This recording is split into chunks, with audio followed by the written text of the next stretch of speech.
पहले ऐसे ब्रह्मा दिखाए दूसरे हूबहू, फिर विष्णु जी को हूबहू, फिर शंकर जी को हूबहू शंकर दिखा के बाद में देवी लोक में जगदम्बा लेकर गई और वहां पे ब्रह्मा विष्णु महेश को भी गोपी बना दिया। हाँ, इस तरीका स्वरूप परिणित हो गया। बाद में उन्हीं ब्रह्मा विष्णु महेश को वापस उनका स्वरूप देकर महाकाली, महालक्ष्मी और मां सरस्वती तीनों को देकर और धरती लोक पर संसार को बढ़ाने के लिए उनका पालन, संहार और महाराज उत्पत्ति करने का जिम्मा दे दिया। बड़ा सुंदर। और क्या सुनाया? सुदर्शन की कथा सुनाई थी। भक्त सुदर्शन की कथा कितनी महान थी। हाँ, कि कुछ सब कुछ खत्म हो गया उसके जीवन में। मनोरमा उसकी माँ थी, सब कुछ खत्म हो गया, दुश्मनों ने सब कुछ नाश कर दिया, लेकिन भगवती की डोर पकड़ी भरद्वाज मुनि के आश्रम से। वहां बस केवल इतना ही बोला उसने, ओम एंग, ओम एंग। इस केवल एक शब्द से, अभी गुरुजी भी तो कहते हैं ना राधा राधा, अरे एक शब्द से भगवान मिल जाते हैं।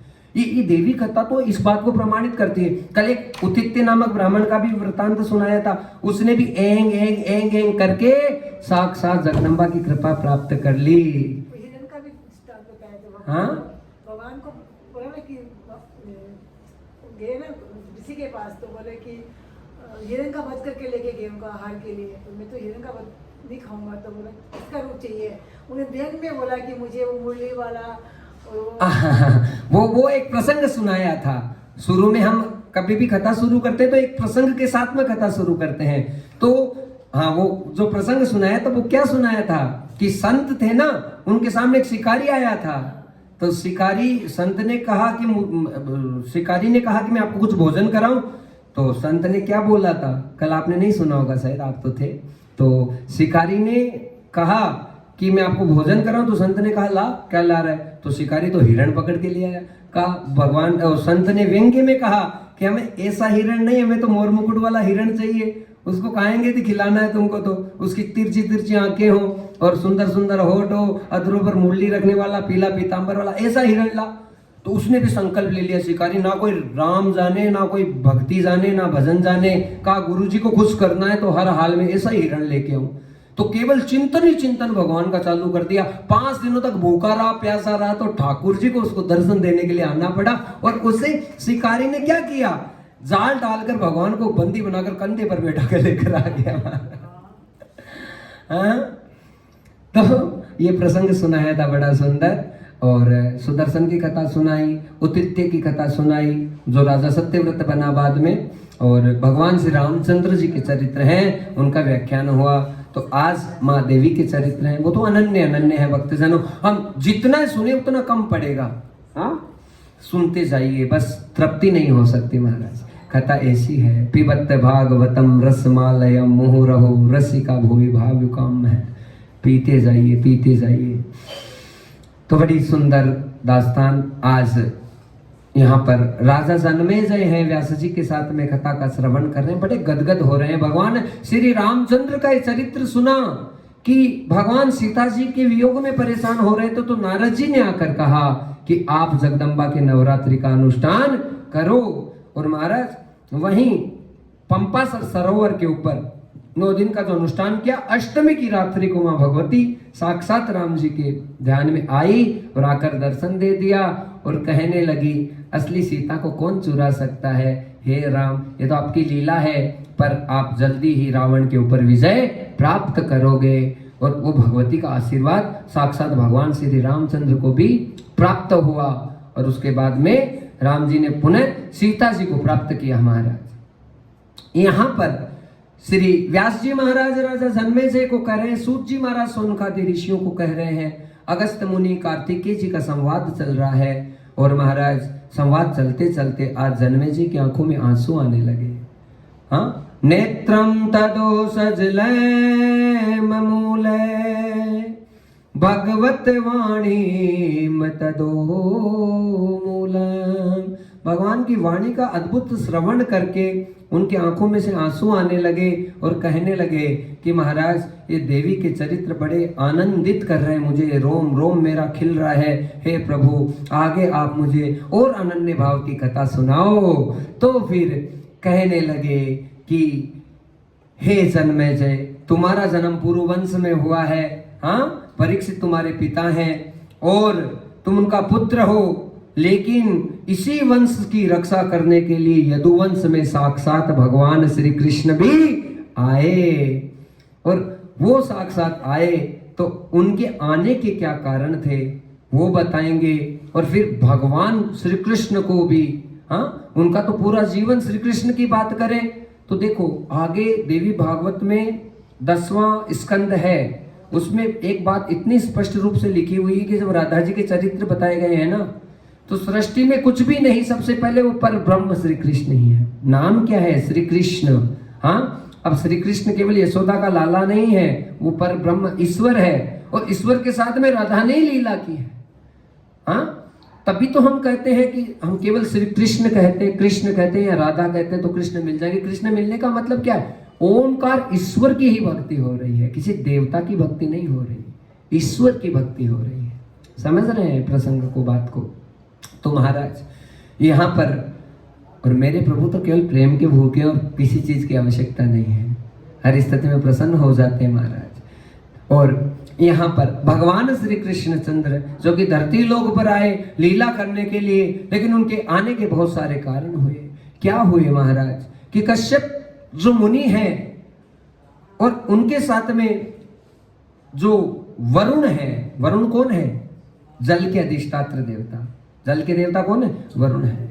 तो वरुण के पास में एक सुंदर गाय थी, वो कश्यप मुनि ने चुरा ली। कश्यप मुनि ने अपने पक्ष में ले लिया उसको। अब वरुण ने बहुत कहा कि मेरी गैया को लौटा दो, मेरी गैया वापस लौटाओ, मेरी लक्ष्मी, मेरा स्वरूप मुझे वापस लौटाओ। कश्यप ऋषि ने मना कर दिया, मैं नहीं लौटाऊंगा, नहीं लौटाऊंगा। तो मना किया तो वरुण को गुस्सा आया और क्रोध में वरुण ने कश्यप को श्राप दिया कि अब आप मनुष्य लोक में जाओ, मानव लोक में जाकर आपने मुझे दुखी किया है तो आप अपना भोग भोगो, और आप अकेले नहीं जाएंगे। इनकी 2 पत्नी है कश्यप ऋषि की, आता है ना वर्णन, दीति और अदिति। ये दोनों दीति और अदिति आपके साथ जाएगी। तो वो कश्यप ऋषि ही जो है वसुदेव बनकर आए हैं, और महाराज दीति है वो देवकी है और अदिति है वो यशोदा के रूप में साक्षात यहाँ धरती लोक पर प्रकट हुई है। हाँ, और ये आए हैं तो इनका उद्धार करने के लिए साक्षात भगवान को भी आना पड़ेगा महाराज। और बहुत सारी चीजें देवी भागवत बताती है कि भगवान श्री कृष्ण चंद्र का यहाँ धरती लोक पर आने का क्या कारण हुआ। धर्म के बहुत सारे पुत्र थे, हाँ, और उनमें से जो श्रेष्ठ पुत्र थे उनका नाम नर और नारायण है। ये नर नारायण कौन है? ये भगवान श्री कृष्ण चंद्र और अर्जुन है। यत्र योगेश्वर कृष्णो यत्र पार्थो धनुर्धर तत्र श्री विजयोर भूति धुर्वा नीतिर मतिर्मम है। ये श्री कृष्ण और अर्जुन ही है, और ये नर नारायण थे। इन्होंने संकल्प लिया एक ही चीज का कि हम बद्रिकाश्रम जाएंगे, और आज भी मौजूद है महाराज। धर्म की रक्षा करने के लिए आज भी उनका तप चल रहा है।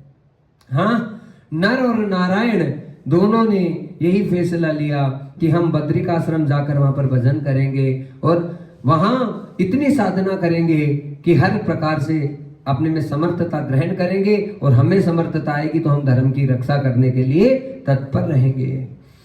अब वहां पे जैसे ही नर और नारायण की तपस्या शुरू होने लगी, तो हम सब जानते हैं जब भी हम भक्ति करते हैं तो इंद्रियां नहीं, हमारी इंद्रियां वही हमें सबसे ज्यादा परेशान करती है और वो भजन करने नहीं देती।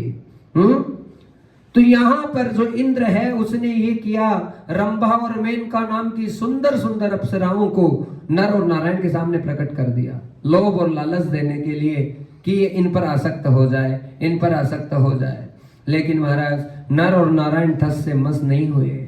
इंद्र को बड़ी जलन हो रही है, और इंद्र को हमेशा जलन होती है। किसी की भी भक्ति बढ़ती है तो इंद्र को सबसे बड़ी तकलीफ होती है, हाँ, क्योंकि उसे ये लगता है कि भक्ति प्राप्त करके सीधा वो मेरे गद्दी को प्राप्त कर लेगा और उससे आगे बढ़ जाएगा। हाँ, सबसे पहले इंद्रासन ही जीता जाता है। इंद्रासन जीतने का मतलब आपने आंख को बस में कर लिया, इंद्र आपके बस में है, आपकी नासिका आपके बस में है, आप सांस कब लेते हैं, कितनी मोमेंट पर आपकी ब्रीथिंग होती है।